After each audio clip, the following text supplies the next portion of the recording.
Well, welcome everybody. It is just delightful to have Betsy Gaines Quammen here. Betsy is a historian and writer based here in Bozeman. She actually is a neighbor, so if we have this conversation again, we're going to do it together because we only live like 3 blocks away from each other. But Or I'm just even thrilled. I don't even think that far. I know, right? You're right. It's not even that far. But it is cold out. So I'm It is glad that cold. you could, I'm glad you could be here. Just a little bit about Betsy. Betsy received a PhD from Montana State University. She studied religion, history, and the philosophy of science. Her dissertation focused on Mormon history and the roots of armed public land conflicts occurring in the US. She is fascinated at how religious views shape relationships to landscape. Her work has appeared in the New York Times, the New York Daily News, and the History News Network. She's the author of American Zion, Clive and Bundy, God and Public Lands in the West, and True West, Myth and Mending on the Far Side of America. Please get these books. They're incredible, incredible, well-researched reads and very accessible, I have to say. Betsy lives in Montana with her husband, writer David Quammen, three giant dogs, a sturdy cat, and a lanky rescue python. So, Betsy, just welcome. We're just so thrilled you're here. Thank And you for having me, and thank oh, you everybody for being on this Zoom. yeah, it's really exciting to have folks from all over the US and in Canada too to connect in community and talk about the origins of extremism. And as you all know, the title of the webinar is What Do We Do Now? Because I think it's not funny, but I think we have to like have some type of levity because it's overwhelming. It's overwhelming. So before we talk about what's happening now, I just want to kind of set the stage of kind of your research and your expertise. And you are an expert on extremism and the American West. And your first book, American Zion, explored Clive and Bundy, the militia movement in the West. And could you just tell us before we dive into kind of the details of that book, what prompted you to choose this as a research area and to study it? Yeah, I am particularly interested and always have been in the way people view landscape. And I'm also very interested in religious perspectives. So I had been working in Mongolia for several years when I decided I wanted to look at pursuing my PhD. And so I decided I wasn't going to learn how to read primary texts in Mongolian because that would have taken me an extra 10 years just to do. So I wanted to see how Americans looked at landscape from a religious point of view, and that really brought me into kind of Emersonian ways of seeing, Thoreauvian ways of seeing. Again, it was transcendentalism, which one could argue is religious, spiritual, but it was a way of viewing landscape that really informed the conservation movement. And then I became very interested in some of the roots of the Sagebrush Rebellion because my background is in conservation. So I came to it as somebody who was interested in the way public lands are viewed. And I began to look at the roots of the Sagebrush Rebellion, the beginning of government regulation on public land, some of the early laws, such as the Taylor Grazing Act, that dictated the way ranchers who had used the commons, open public lands, were suddenly regulated, and how there was pushback. And then over the years with various environmental laws, and I'm going to throw out some acronyms, forgive me, because if you ask me what exactly they mean, I know I'll mess it up. But NEPA, which is the National Environmental Policy Act, Exactly. Yes, correct. FLIPMA, which is the Federal Land Management Management Protection and Act. Protection Act. Oh Exactly. my Yep, you got it. goodness, You look got at me. it. The Endangered Species Act, and some of these laws that really they came out of the Nixon administration, Clean Water Act, were impacting the way that public lands ranchers were having to manage their cattle. And there was a great deal of resentment that federal government, Washington, D.C., was coming in and telling them what to do when they hadn't been traditionally regulated in this way. And so we saw people who were pushing back and advocating for more states' rights, uh, making the assertion that the federal government did not own public land. And I saw that in Utah and in Nevada, there were members of the Church of Jesus Christ of Latter-day Saints who were very, very involved in this particular ideology. And as somebody who was interested in the way religion informs ways of seeing, I thought, well, I will look at doing my dissertation about that. How do the roots of rebellion um, kind of come to be in the early Mormon Church? And I should say that this is not the Mormon Church has there are so many different points of view in the Sure. Mormon Church in this, but it did bring me to the Bundy family, who they are an LDS family, and looking at how some of the ways that the Bundy family substantiated a position on public land was informed by early Mormon church theology. And so the Bundy family is from Southern Nevada. They had a grazing allotment in Clark County, Nevada, and the government came in and said, we're retiring allotments because the grazing impacts the desert tortoise. Now, I'm going to talk about this in a way because I want people to understand why, in this case, rural people got upset. There was an agreement that was designed with Bruce Babbitt, who at the time was the Department of the Interior. He said that Las Vegas developers could continue to develop into lands that were tortoise habitat, but that the ranchers had to retire all the allotments. Now, that said, the ranchers were going to be compensated. So it was kind of like your landlord saying, I need you to move out, but I'll pay you. So there was compensation, but there were ranchers like Clive and Bundy who were very resentful because these guys were getting a sweetheart deal and the ranchers were not. And so, although, as I said, they were getting paid, but there was priority given to the developers. And so this happened in the early 90s, and Clive and Bundy basically they retired his allotment. He continued to graze. The cows were grazing illegally. This went through the courts, went through the courts, went through the courts, and in 2014, a judge finally ruled that the cows needed to be confiscated. Now, I'm going to tell you why what happened happened.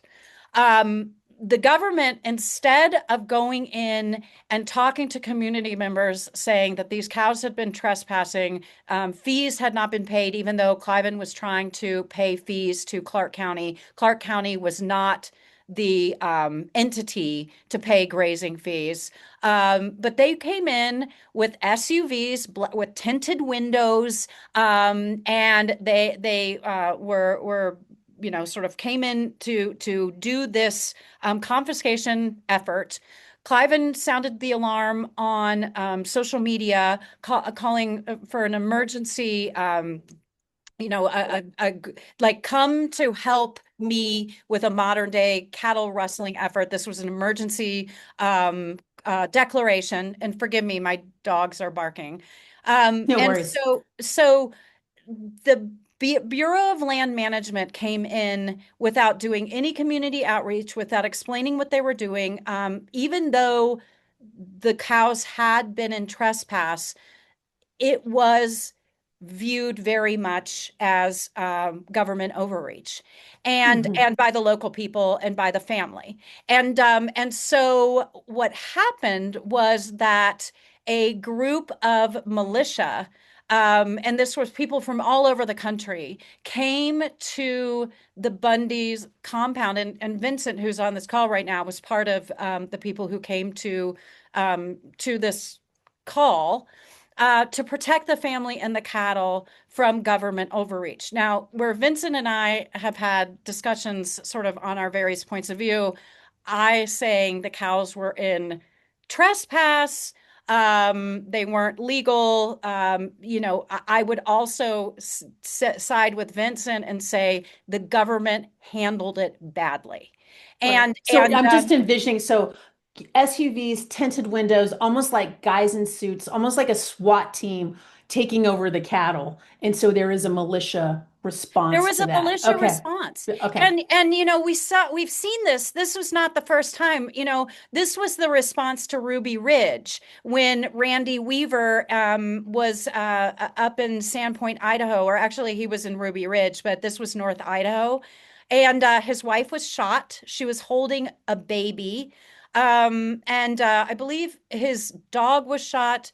And a friend was shot. Anyway, forgive me for not having Yes. the details at the top of my or tip of my tongue. But the militia responded very, very vehemently to that. The militia responded very vehemently to Waco when David Koresh was in a compound. Again, it's a complicated situation. He was marrying underage women. It was not. I mean, there were significant issues, but the government went in without, some argue, the kind of negotiation that could have happened in order for it to resolve peacefully. The reason why I'm talking about all this is because the right wing responded when this happened and the government overreached very strongly. And now we're seeing government overreach with ICE, and the right wing is saying, well, you should comply. And so we have the don't tread on me folks who have stepped in when there have been conservative stances that have come and said government outreach is not okay. And right now, we're hearing crickets Right. when it is government overreach towards immigrants and towards people who are trying to protect immigrants. So I make that point because yes, I have studied extremism. I do understand a very angry response to how government overreach feels. I do feel like there are communities that are particularly vulnerable to extremism because, these are communities that have economic opportunities that they see as being diminished or pulled away by government regulations. And as I said, I'm a conservationist, so I love NEPA and FLIPMA and the ESA, but I understand how people feel like it's a violation. And when you have a situation like that, the best thing you can do is talk to people, negotiate with people, have relationship with people, other than show up with SUVs with tinted windows and guns.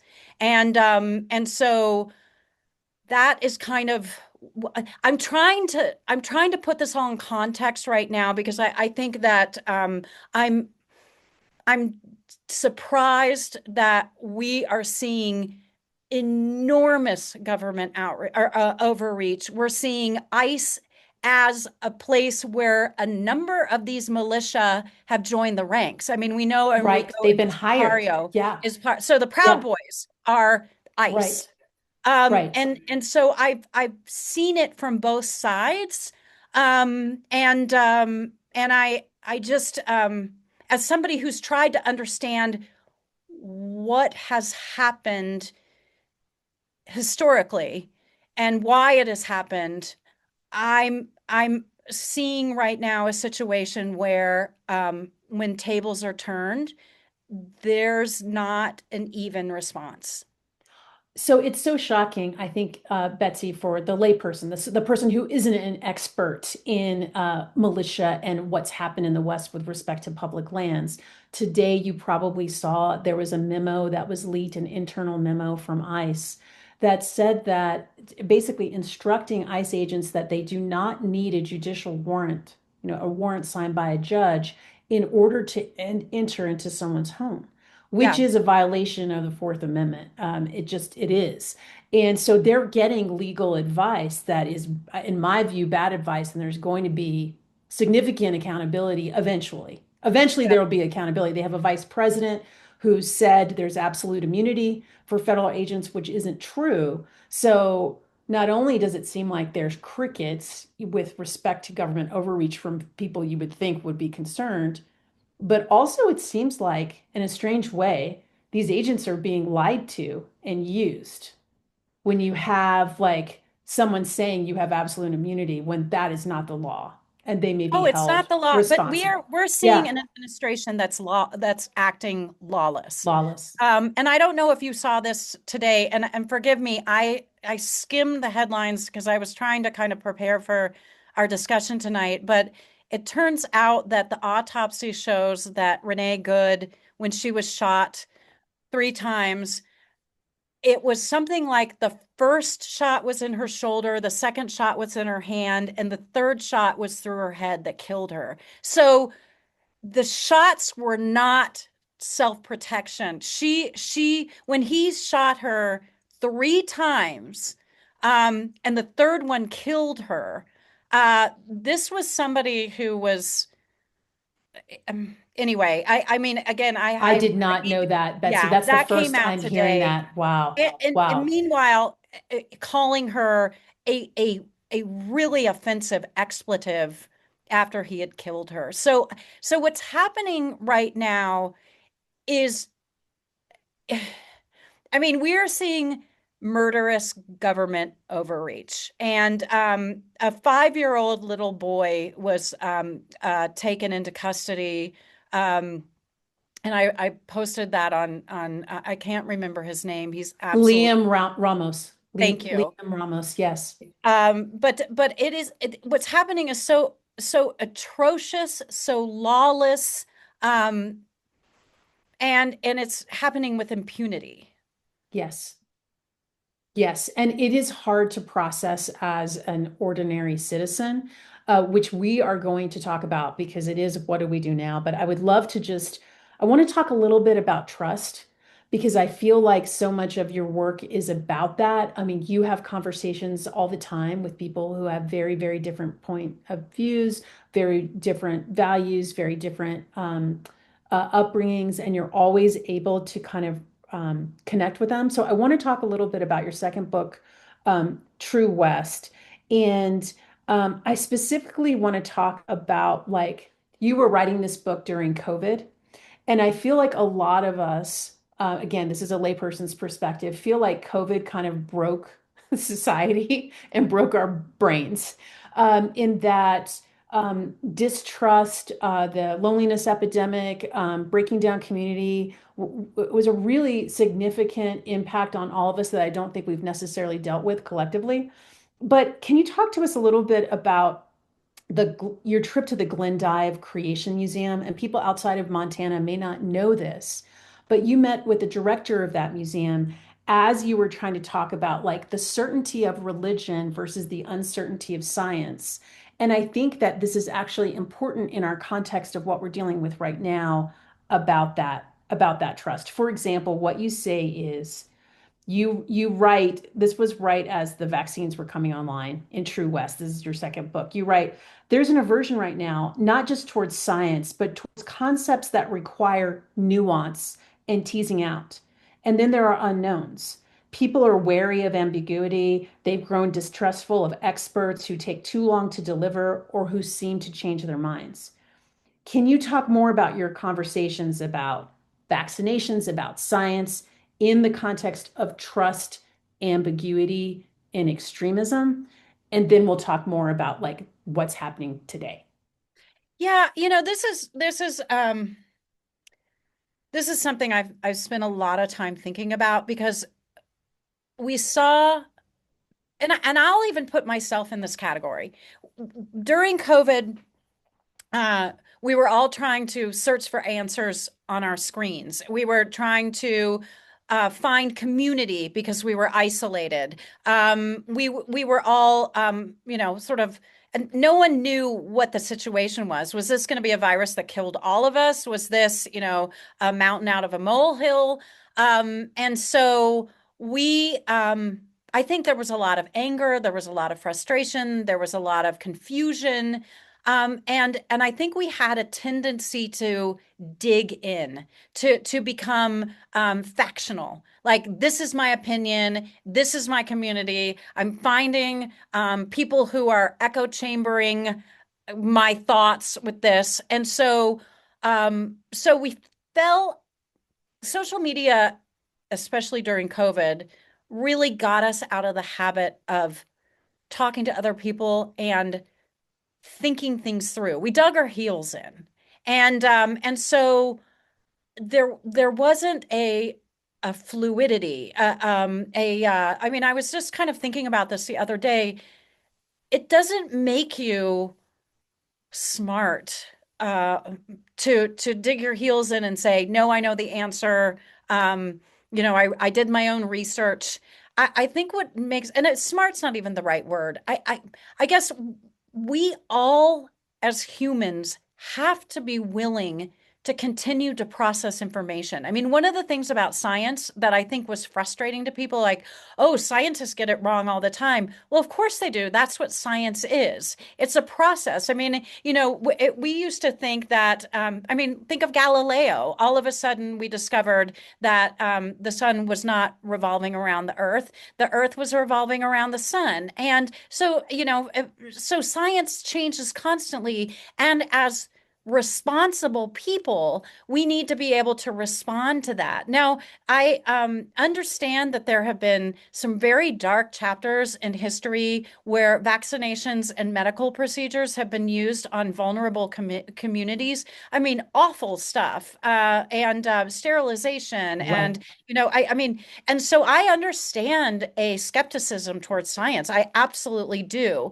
But again, I go back to this idea that, we were, there were people demanding medical freedom, and at a time when vaccines were actually saving lives. And I just again flip that, like, there was such a clamor for freedom, and now we've regressed again. Like, again, it's It's a freedom huge was so disconnect. important, but now it's like, no, you comply. You comply. So what has happened to this community and culture, the don't tread on me people, the medical freedom people, um, who are now condemning people protesting ICE? And again, I know I'm getting, I'm doing a segue. No, However, but that's important. That's why people are here. Absolutely. And I was going to ask you, Betsy, you were saying it's crickets from, kind of what I would say the don't tread on me crowd, like the Gaston flag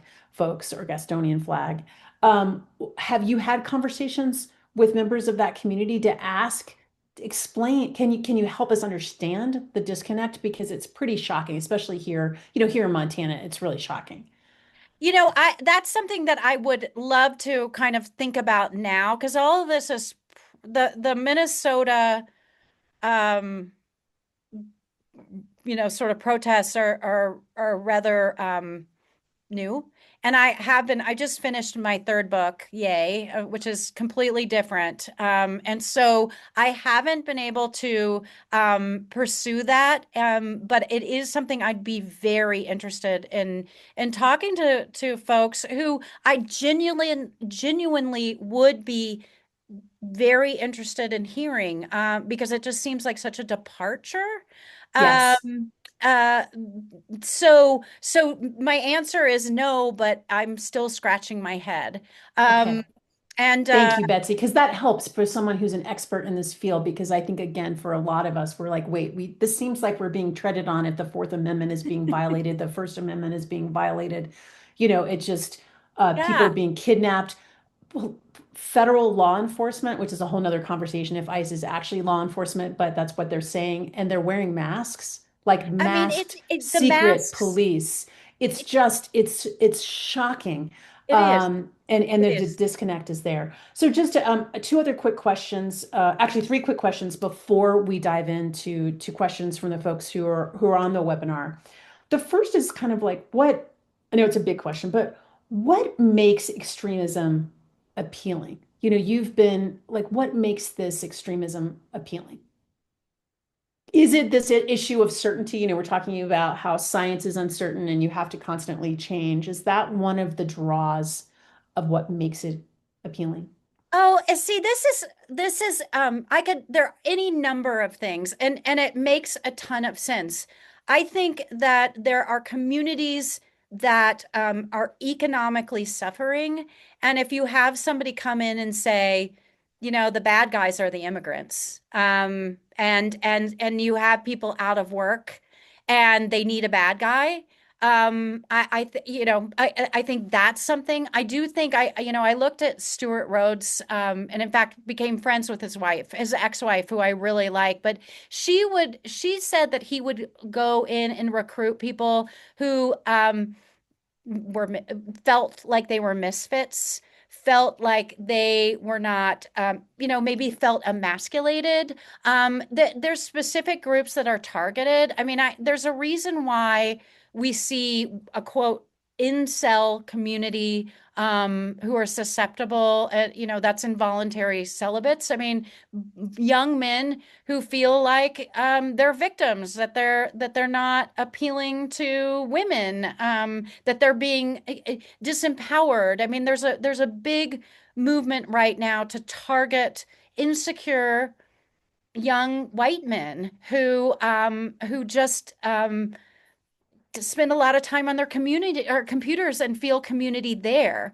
Extremism, I think, can be really targeted. I mean, there's complete efforts to make people feel angry and victimized. But then I also feel like there's legitimate, you know, gosh, I think about this generation in Gaza, and the fact that the violence that's done against people creates extremists too. And so, you know, I wonder if the people who are being kids that are being yanked out of their families' arms and taken out of schools, and you know, the extremism happens when people feel like they've been victimized and they're very angry. And so there are any number of, things that create extremists. Um, it's the desire to push back on what people perceive as great wrong, and to push back in ways that are inflaming and maybe violent. You know, it's, or you know, sort of, hurtful, or however, one becomes that person. But you know, it is people who have been legitimately victimized, or they feel victimized because that's the way they perceive it.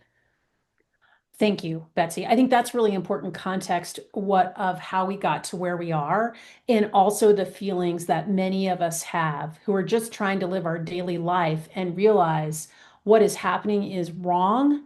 It's you know, unconstitutional. We need to take action. And so I think this idea of like, what do we do now in the face of extremism and in the face of a government that is treading on all of us, and especially, you know, immigrant populations, Black people, people of color, racial profiling, Native Americans, as you mentioned earlier, have been targeted by ICE as well. So let's talk about what to do. And I just want to get your thoughts. Like, first, in your opinion, how effective is peaceful protest? Timothy Snyder, who wrote On Tyranny, says absolutely it's effective. But what is your thoughts? Talk to us about your thoughts about peaceful protest. Believe me, I'm the first person with a sign out there. I mean, I think I it does two things. You know, I know that people say, "Oh, it's performative," or you know, I hear the response. I mean, you know, I hear a lot of younger people say, "Oh, it's so cringy," you know, which is which I it makes me sad. But I don't. I think that there's something really empowering about protesting. because it's an action of making your opinion clear and saying this is not okay, and you're doing it in community, you're doing it in unison, you're raising your voices together, and I think that that is really powerful. So I do think protests are really really important, and I especially like protests that are celebratory, protests that are joyful, protests that say you can't take my happiness away. You're an authoritarian, oppressive um, regime, and you are not going to break me. Because I think that as white people, we are now seeing what happened to brown people, indigenous people, black people. I mean, Yeah, this is the this America that this they is, experienced. yeah, Yes, we're now, exactly. I mean, and Yes. I know that women have been oppressed. I mean, but I do think that right now it's a matter of all of us feeling uh, enormous anxiety, and to join with Black, brown, and our communities together and say, we're going to fight this, or to say, you guys can sit this one out, we white It's our people will turn. fight it. Yes. And I think that but I do think protest is a fabulous way to proceed. I think, and we talked a little bit about this earlier, Heather. I do think we go on record and call our leaders and say, the Greenland threats are not okay. The ICE actions are not okay. Healthcare is essential to Americans, even more important than frickin' funding. I mean, and I'm joking, like, Yes. but Yes. our healthcare is going into a Gestapo. Yes. And so, I think that we need to go on record and say that to our leaders, especially here in Montana, where our leaders seem to be the biggest chums in the world with Absolutely. the administration. So, I always say when I'm leaving a message with them, Betsy, I say, Senator Dane, Senator Sheehy, Representative Zinke, you need to take the long view. And 5 years from now, your relationship being lockstep with this president is not going to serve you well, and it's not going to serve the people of Montana. You will be viewed as complicit. And I think one of the other things we need to start doing is talking about accountability. There will be accountability for these human rights violations when we oh yeah, find out what's happening in these detention centers. And we will yes. find out, and it will be horrific. And we know it's horrific right now, just like Yeah. we knew Doge was stealing our social security numbers and selling it, and Elon Musk Yeah. has all of our information. We knew that then. We know it's horrific what's happening in these detention centers, and we will find out, and those people will be held accountable. And the people who made it happen will also be viewed as complicit. And so I think that's something that we need to start changing in our conversation as well. I just want to be mindful of the time. I have just one other question for you, and then we'll open it up to the rest of the folks here. And that is, can you talk a little bit about mutual aid? I think it's something that's been pretty remarkable that's been reporting from Minnesota is that people are being trained to be legal observers for ICE. They're protecting their community, buying groceries, taking kids to schools, using their privilege to try to protect vulnerable people in their communities. Can you tell me more about mutual aid and how that's a really powerful tool? Yeah, I do want to say one thing to your last point, Yeah. though. The other thing that I find enormously hypocritical, in past administrations, is there's always been this. And Doge was supposed to go in and save us money. This administration is running us trillions of dollars into debt. So money has not been saved.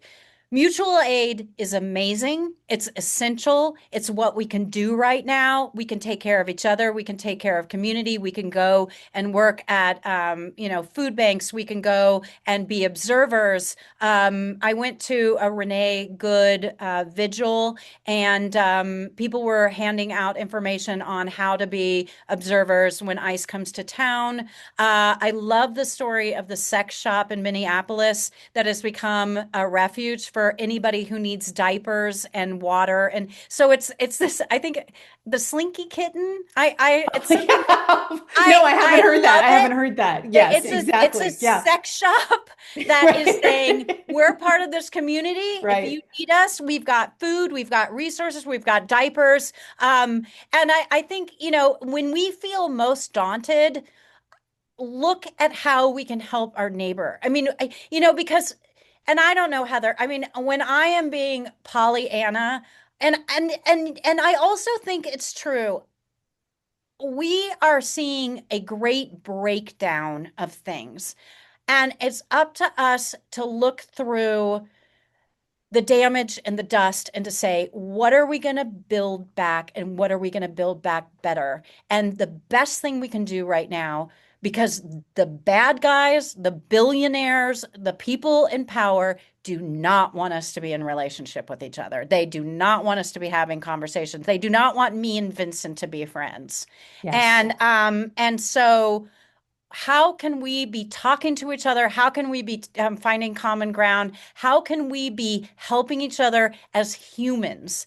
And because, you're right. This is all going to, I mean, will history, you know, happens and we continue to go and I mean, things are going. The daily cycle happens. We wake up every morning, it's another day.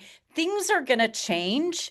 And so, how can we in this moment be making sure that we are being the best possible friend, the best possible neighbor, the best possible community member, um, and the best possible American? Amen, Betsy. Just amen. And my friend Erin Brockovich likes to say, "Superman's not coming." That's the title of her book. It's all up to us. It's up to us. And I do want to say, as someone who worked for Al Gore in 2000 on his presidential campaign, many of you know me, but you may not know that I was a recount lawyer for Gore in 2000. 537 votes made all the difference. I know my Gen Zers, my Gen Z kids get really frustrated when I basically say elections matter and you need to vote, because what they hear is vote harder, and they feel like the system is still stacked in such a way that we're not going to get the change. That is true, but we have to participate in the process while we're trying to rebuild and rethink and create something better from the ashes that we're going to be left with post this administration. Thank you so much for your time, Betsy. Where can people follow you and learn more Oh, about your work? Obviously, American Zion, True West. Where else? I've got a website, I've got a newsletter, I'm on Facebook, although I'm all the time like, do I want to be I on know it's Zuckerberg's complicated, right? Meta? I'm on Instagram, I'm on Blue Sky. I have a secret Twitter account because I just Oh, am that's so so great. curious about what happens in that garbage land. But I'm Wonderful. I'm really easy to find. Wonderful. Well, please follow Betsy, sign up for her newsletter, connect with her, get her books, follow her. And thank you so much, Betsy, for joining us tonight. Thank you. Thank you for having me.